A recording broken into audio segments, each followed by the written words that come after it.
Exhale, a Black woman's guide to mental health. I'm your host, Karen Vaughn, and I have been really wanting to dive into our topic for this week's episode.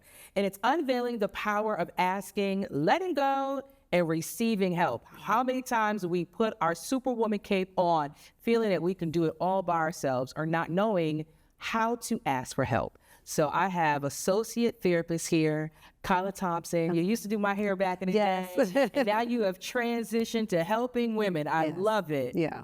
So how many times have you put on your superwoman cape, wanting help, but not knowing how to ask? For me, I think all the time. Like all the time. I think I was so used to doing this as a single mom, right? And it started there that I had to do these things, especially being a young single mom. I had to make sure that I showed up, not just for my kids, but to prove to other people that I can still accomplish everything I want to accomplish. And so it took some time for me to learn how to take it off and lay it down when I need to, but I think it's just a thing that we are modeled, and then we too begin to do that same thing. And it's just so much on us mentally and physically. And one thing that you mentioned is just letting people know that I can do it. Yeah. And I think that's what we lean into, like, no, I got it. I'm going to show you that I can do it. And it's going back to me, like thinking that back in the day when I was a kid, right? Well, yeah, I could clean up my room. I know how to wash dishes. I can cook something, right? It is showing you time and time again, right, that I got this and I can do it and I'm mature and I'm grown. But then it comes to a point where we're doing it all and we feel overwhelmed and not knowing how to ask because we've never been taught how to ask. We've been taught how to do, how to be resilient, how to push through, especially as Black women. So how do we finally take the coat off and put the purse down? How do we finally do it? It comes to a point, unfortunately for some women, it comes to a point where it all just implodes, like it becomes too much, right? But to be preventative and get ahead of that, I think it comes to recognizing when it's just too much for me to carry. Like literally writing down, I tell people, write down and look at what your capacity is. How much do you have going on?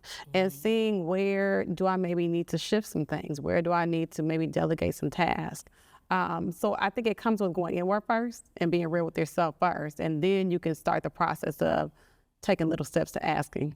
You know, just thinking about what women juggle, right? Or balance, or both, right? Because you're juggling things. Something goes up and something may fall. Right. And it takes that something falling to make you say, well, maybe I could have done it differently, but not really accepting. Maybe I should have asked for help and delegated that task, right?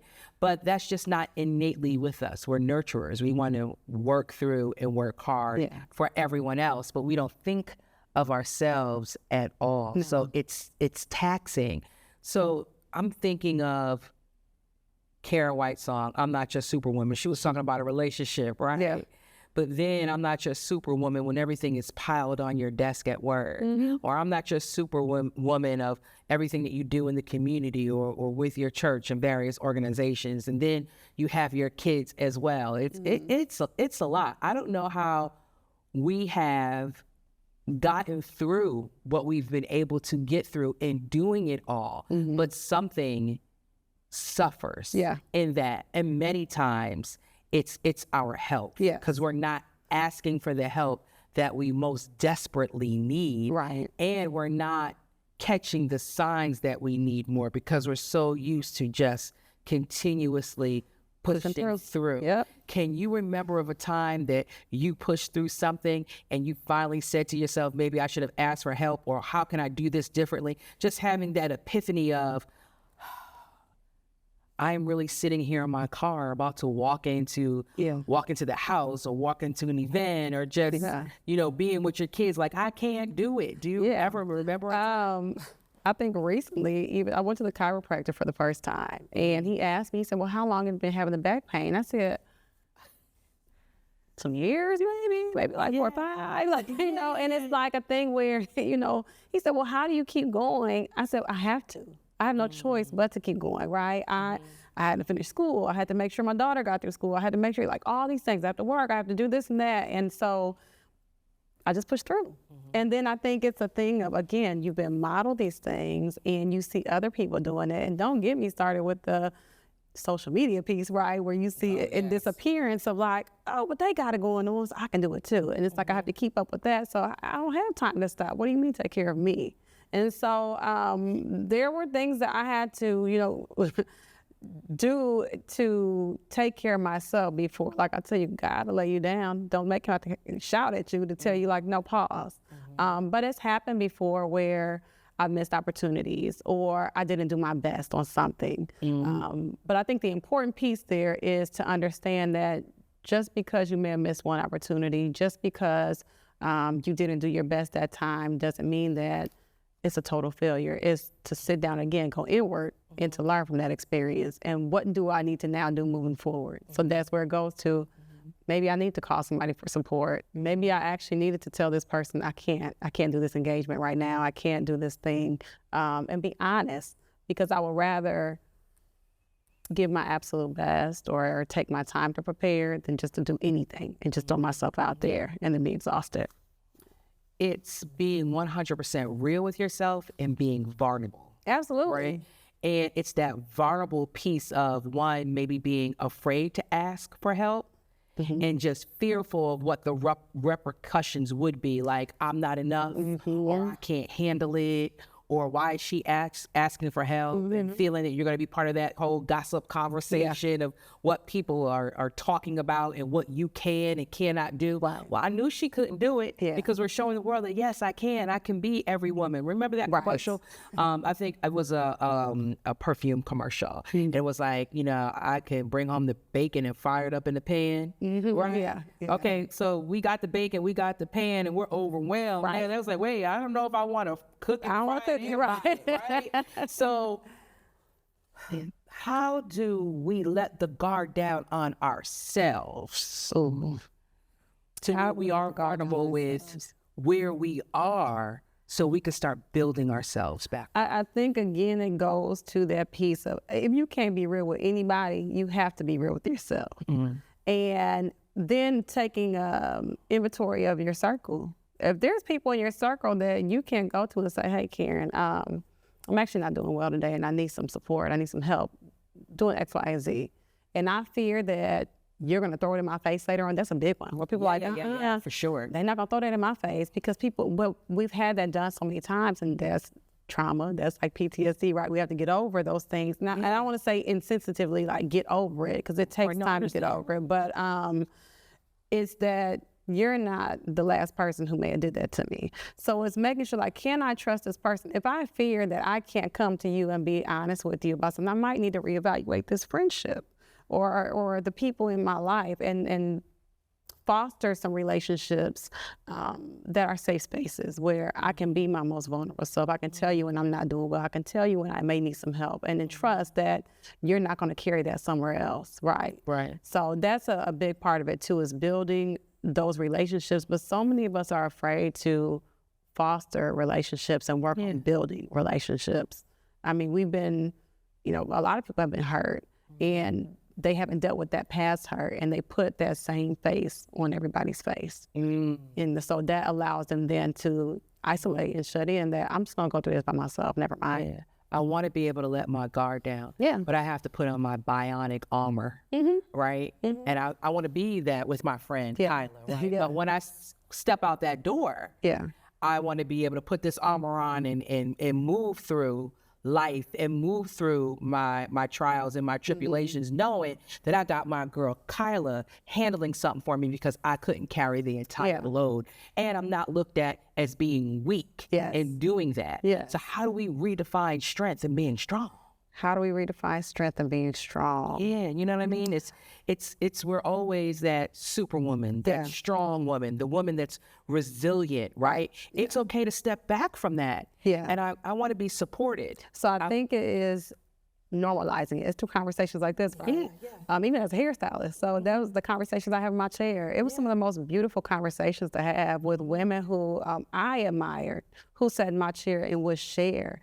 And they felt it was a comfortable, safe space. So the more we can have these kind of conversations, the more we realize, like, oh, she's just like me. Okay, so you know what? I have this thing going on too. And well, tell me what you did to help yourself through that part, or who did you lean on? And this is how we share different supports in the community, right? Or different places we can go to. Like, girl, go try this place. You can go relax. You're going to have a good time, or let's get together and go walking sometime. So doing this, having these kind of conversations is what's going to strengthen those bonds and help you to start to put your guard down. But as people, so a person on the receiving end of it, right, I'm sitting here listening to the things you're going through as you're being vulnerable with me.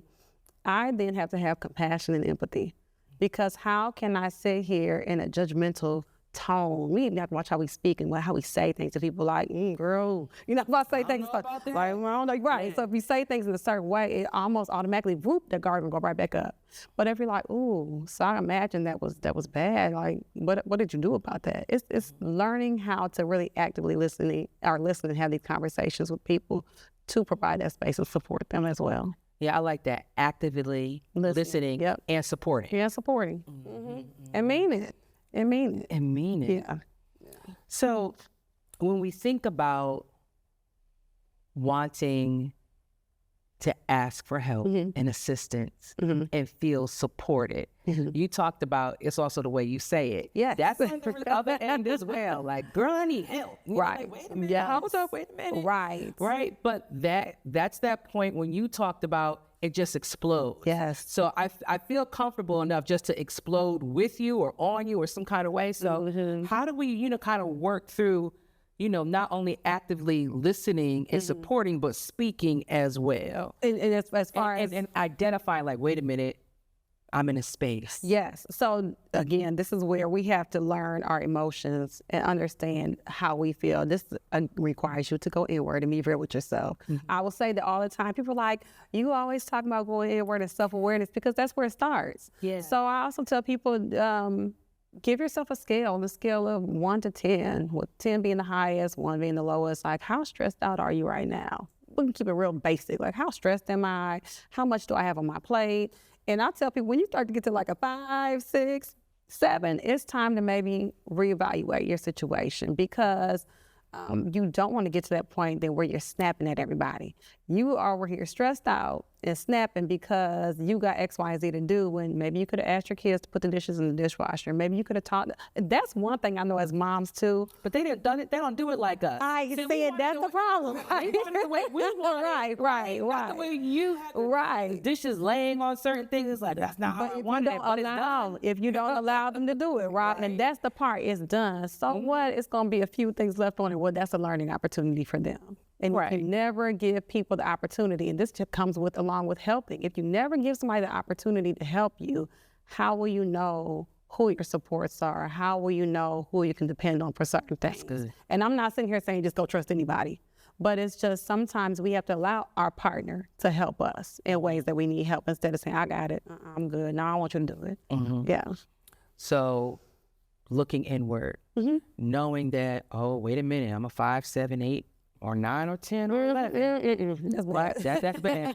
So when I feel myself in that space, or those that are listening and watching feeling like I'm not feeling right, but it's just like when you go to the doctor, like, tell me the pain from 1 to 10. Just tell me my mind of where I am and how I'm feeling, where I'm off. All right, so maybe that's about a 6 or a 7. How do I readjust? There's many things you can do. I love to journal. I tell people write things down. So writing things down really helps. If you can, again, I have clients do this. We take a paper plate and we write down everything that they have going on in their life right now. On their plate. On their plate. And sometimes you have to do it like a pie chart. Well, how much energy are you giving to this? How much to this? To really see, is this really something that I can handle right now? Or is it something that I need to, again, delegate? Or do I need to totally let this go right now? Am I not able to do the speaking engagement? Am I not able to attend this event? And it's a powerful thing to be able to say no for yourself, to be able to tell somebody I cannot, and feel like I'm not letting people down, but I'm really helping myself. It's amazing once you get to that point, but it can be nerve-wracking at first. But there's also things where I'll have people do a wellness wheel, and this assesses the different areas of wellness. So it could be spiritual, it could be financial, it could be environmental. Maybe your environment is chaotic. Maybe it's the people that you got in your life. Maybe it's your homegirl who keep gossiping too much and bringing everybody else's luggage. And I have so much of my own luggage that I can't even let go of. Yes. So assessing things like that.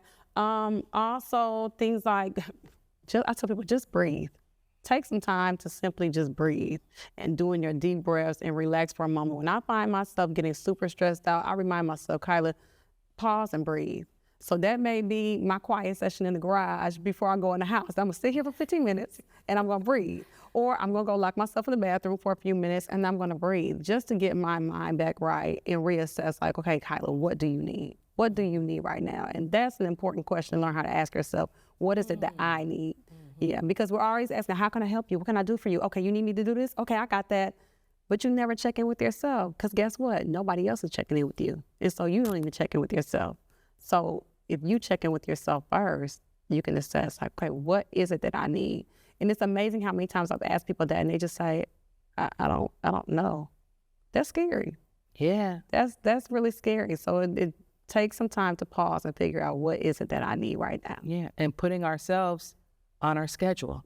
You look at your schedule, it's everyone else. Everybody, everything. Your own calendar for you, even if it's just to do nothing. I was taught by one of my coaches, because even though I'm a therapist, I have coaches as well. Schedule yourself first. At the beginning of the month, schedule at least 2 or 3 activities for yourself first, and then schedule everything around it. Do not budge on those things that you have set for yourself. And I think that's important. Yeah. That's important. Yeah. Mm-hmm. Self-care. Absolutely. Yeah. Yeah. And that was just so powerful. What you talked about is checking in with me and how am I feeling. I don't think that we do that enough because we're going. Yeah. And by the time we've checked in with ourselves, there's an issue. Yes. Whether it's health-wise, in any aspect of health, and just feeling uneasy of where I am. Yeah. And I don't know how to get out of it. It's like being in a bad relationship that you're spiraling into and you're drowning in it, and you don't know how to back yourself up from that. And one thing that you said that was so powerful is just checking in on me. Yeah. So how can we, as we check in on us, redefine what being vulnerable is? I think it is how do you redefine what vulnerability is? Yeah, or just making it to where it's not in a negative life, but embracing being strong, embracing being vulnerable, and just letting go. Yeah. That's okay. I would say the way to redefine it is see it as an investment in yourself. It's an investment. It's an investment when I open up just a little bit to my friend, to my mom, to whoever, whatever family member, anybody, and let them know that I need help in this area, or actually I don't have this, I can't do this right now. That's an investment in your mental health, because they say mental health is wealth, right? It is. Yes, we all know that it's expensive to go to the doctor. It's expensive to get these medications, right? They are not letting up at all, right? They're going up. Right. So it may be an investment, like a little more costly to invest in Whole Foods and things like that. But the more we invest in things like things that are going to take care of us, so going to see a therapist, or but something that's free is us being vulnerable, having a conversation. Like, that's the best one right there. So that if it's seen as an investment, as a help, in a way to, again, expand and build your network. So you're investing then in your community, where you now are enlarging your capacity to be able to carry the things and do the things you're trying to do. What would you say to someone that wants help, but is afraid to ask for help because of rejection? How can they get through that, or being judged? Part of this is accepting that whatever is in the past is in the past. So I'll say that in reference to this is a person who has experienced people not being there for them, people rejecting them, people shutting them down, that again, we can't put that face on everybody's face and keep moving forward, because what you're going to do is work yourself into depression, into anxiety, into high blood pressure. Like, this can really spiral into some pretty severe things. So to be able to let those past experiences go and say, you know what, that was that person. This is somebody new. Let me give them an opportunity or a chance to see how can they help me. Or even to just tap into your community resources and see what's out there. Google is free and nobody knows. Nobody knows what you're searching and looking for, so you can look and see, do some self-help things too and see what you can do there or how you can find that help that you need there. But we have to learn how to let go of these past hurts. Yeah. And I don't want to say they're like minor, but from things like people rejecting us or not showing up for us, it kind of logs into your memory like, okay, well, this person I probably won't go to, but maybe I need to foster a new relationship. Maybe I need to join a group for moms or a group for whatever it is, right? Yeah. And you find your supports there. Mm-hmm. So the flip side of that, if you have a good girlfriend, your sister friend, and you can just tell that she hasn't been the same or something is going on, but she's very close to her chest. Perhaps she's been through some things and she doesn't know how to ask for help, right? So then how can we connect, or what can we do to help your sister friend that's not asking for help, but you're sensing that she needs some type of help, or even just to talk? Well, which is there right there, just to talk. So it's going farther than, hey, how you doing? I'm fine. No, but how you really doing? I'm okay. Maybe changing the way we ask, hey, how are you doing?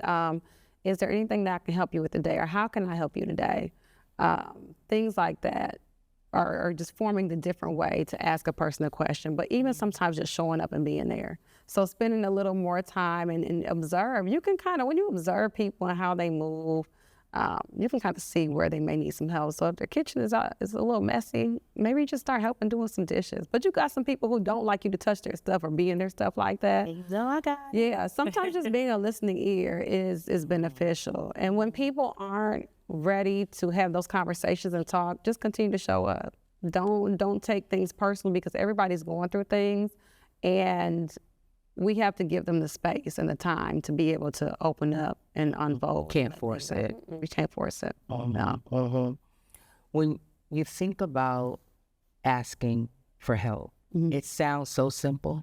It does. But it can be very daunting and very hard. I love the things that you shared with us. I mean, especially with the paper plate. Yes. And just writing down, what all I have on my plate. I want to go back to that because as we're writing down all what's on our plate, some may have a couple of words or items, but then for some, the plate may be full. Yeah. Just like, I didn't even realize that I had all this on my plate because I'm juggling so much and I'm working towards success, whatever that looks like for you, right? So I may feel as if I need all this on my plate to complete me, right? Like I need to be busy. Yeah. I need to be working, whether it's your 9 to 5 or just, I don't want to, minimize being busy, but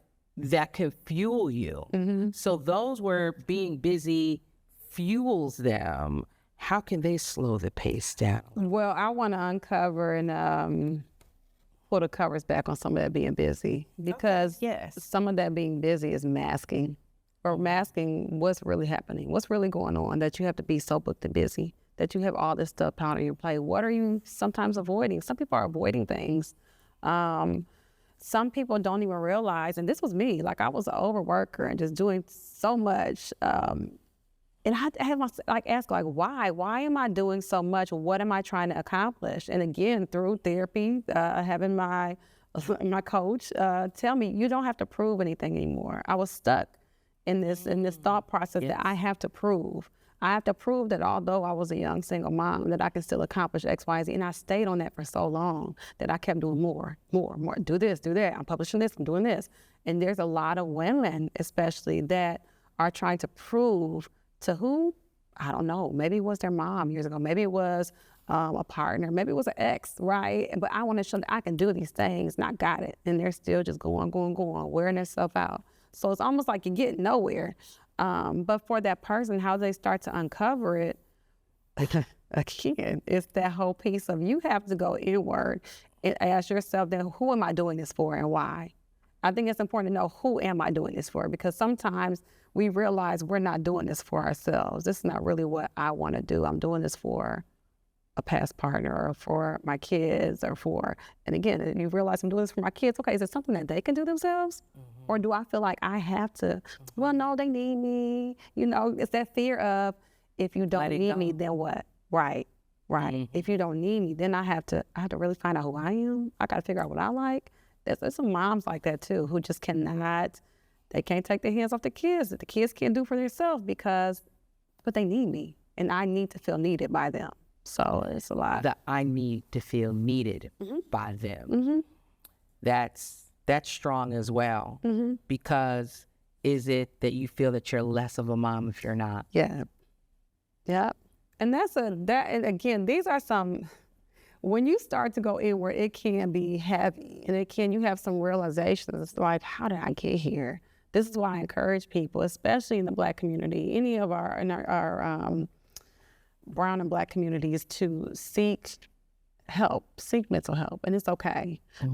Because it's amazing the tools and the things you can learn, and even how you can track past patterns, because some of this may have been learned from our parent figures. We carried it along with us and we became that. And then, or it could be so much that's underneath that busy, underneath that, I don't want your help. I don't want to bring you in. So this is why it's important to find somebody to talk to, especially a professional who can help you through it. Yeah.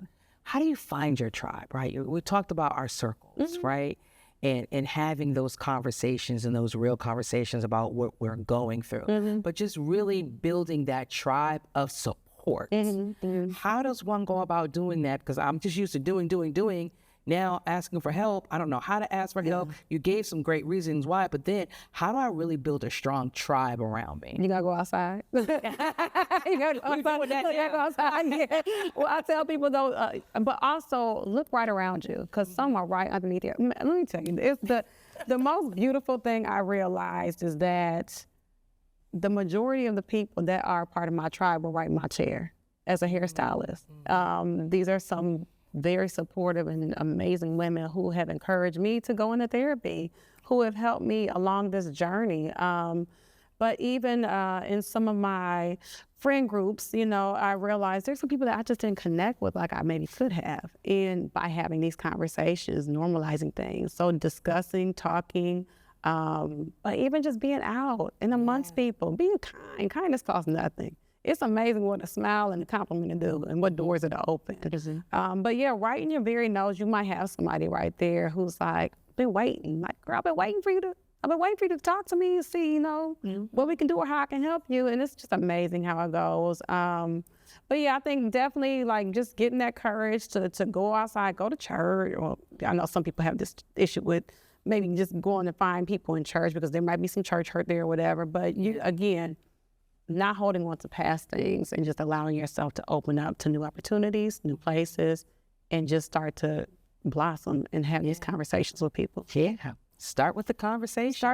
There's someone in your phone right now. Absolutely. Probably been waiting for you to call them. Call right now. As you're listening, you can watch this again. Shoot a message. Hi.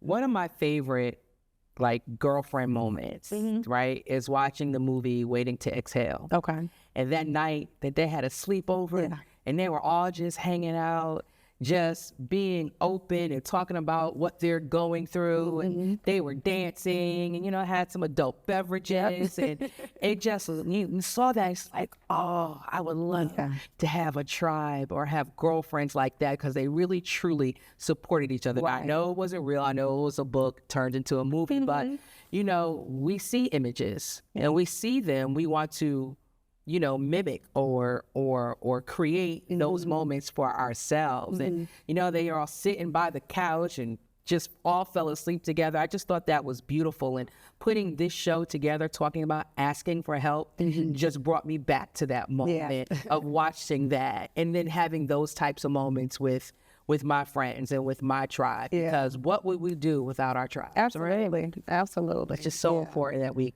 continue to do that and ask for help. And sometimes asking for help when we don't even need it, because we really do need it. We just don't know we need it. But sometimes asking for help, even though we think we don't need it, sometimes that just strengthens the relationship. Yeah. So I think there's so much that we don't realize how much community matters. We live in a world that like values independence and like, I did this Singular. Yes, and really, it's about community. I think some of the most wealthiest people are pretty lonely. You know, they have all this money and all these things, but when it comes down to it, where are your moments that you've had with people? Where are the experiences that you've shared with other people? Who helped you along that journey? Because that's where the memories get built. Think about, like, I know when I went to college, like, yes, we are in different places now, but some of the best times was when we was broke and trying to figure it out. You know? Absolutely. I got 50 cents. Yes. Yes. I got $2. Yes. My mom. I think about road trips. Enjoying yourself, eating, drinking. Yes. I think about road trips we've had, and now we can all catch flights, but it's great times in the car having these kind of conversations, you know. So we have to get back to having that kind of community connection and just even bringing people in with us to say, hey, well, come on, you want to help me go do this today? I'm about to go take some stuff or clean out my garage or whatever. You want to come help me do this? And allow yourself to have that connection with somebody. Mm-hmm. Yeah. Allow yourself. Allow yourself. Yes. We're going to allow ourselves to ask for help. Yes. Allow ourselves to be vulnerable, to be strong up to a point. It's okay to be soft. And we're going to allow ourselves to let go. Yes. Yes. Yeah. I love it. Yeah. I'm feeling refreshed already. How about you? Yes. Well, thank you for coming on the patio. Thank you. And chatting with us about just letting go and asking for help. Ladies, it's just so important that you take the time to assess and ask for help. Yes. It's okay. It is. It's okay. Well, thank you for being Thank you. Thank you. Ms. Kyla, associate therapist. Yes. And we'll have to have you back on Exhale as well. Okay. So looking forward to that. And I hope this episode has helped you to ask for help, to let go, and to find your tribe. And we'll be back next week. Until then, exhale and be well.